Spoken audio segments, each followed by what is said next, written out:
আগামী ২১ মে রূপগঞ্জ উপজেলা পরিষদ নির্বাচন ঘিরে তুমুল প্রচারণা চালাচ্ছেন আনারস প্রতীক নিয়ে আবু হোসেন ভূঁইয়া রানু।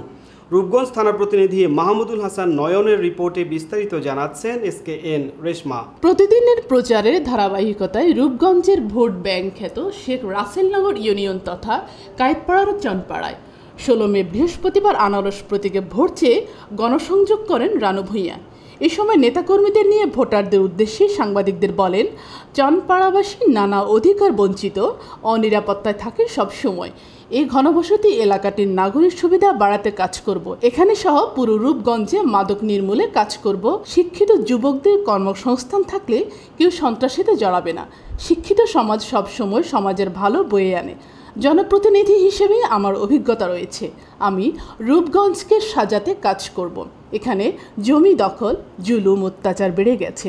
আমি জয়ী হলে সাধারণ মানুষের সব রকম সুযোগ সুবিধা বহালের চেষ্টা করব। নির্বাচনের সময় ঘনিয়ে আসছে, ভোটারদের মনের ভয় কাটাতে অনুরোধ করব। রূপগঞ্জ উপজেলা প্রশাসন, পুলিশ সদস্যগণ, জেলা প্রশাসক মহোদয় ও SP মহোদয়গণ এখানে সুষ্ঠুরূপে ভোটের পরিবেশ করে দিন। ভোটারদের ভোটদানের সুযোগ দিন। তারা তাদের যোগ্য প্রার্থী বেছে নিক। আমি রূপগঞ্জের পরীক্ষিত সমাজসেবক কর্মী। আমি মানুষের জন্য কাজ করে আসছি। জনগণের মনের মতো হতে কাজ করব। আমি আপনাদের লোক। রানু রূপগঞ্জের সাধারণ মানুষের প্রার্থী। আনারস প্রতীক এখানকার নিরীহ জনগণের প্রতীক। মনে রাখবেন, এখন আনারসের মৌসুম। আশা করি আপনার ভোট আনারসে দিয়ে আমাকে জয়যুক্ত করবেন। আমি একজন প্রার্থী, আমার মার্কা হলো আনারস। আমি রাসেলনগর ইউনিয়ন চনপাড়া পুনর্বাসন কেন্দ্র এখানে গণসংযোগ করতেছি, সকলের সাথে দেখা সাক্ষাৎ করতেছি। আসলে তারা স্বতঃস্ফূর্তভাবে ভোট দিতে চায় এবং ভোট সুষ্ঠু হবে, ভালো হবে এবং সুন্দর পরিবেশে। প্রশাসন বলে দিয়েছে, আপনারা যার ভোট যাকে খুশি তাকে দিবেন।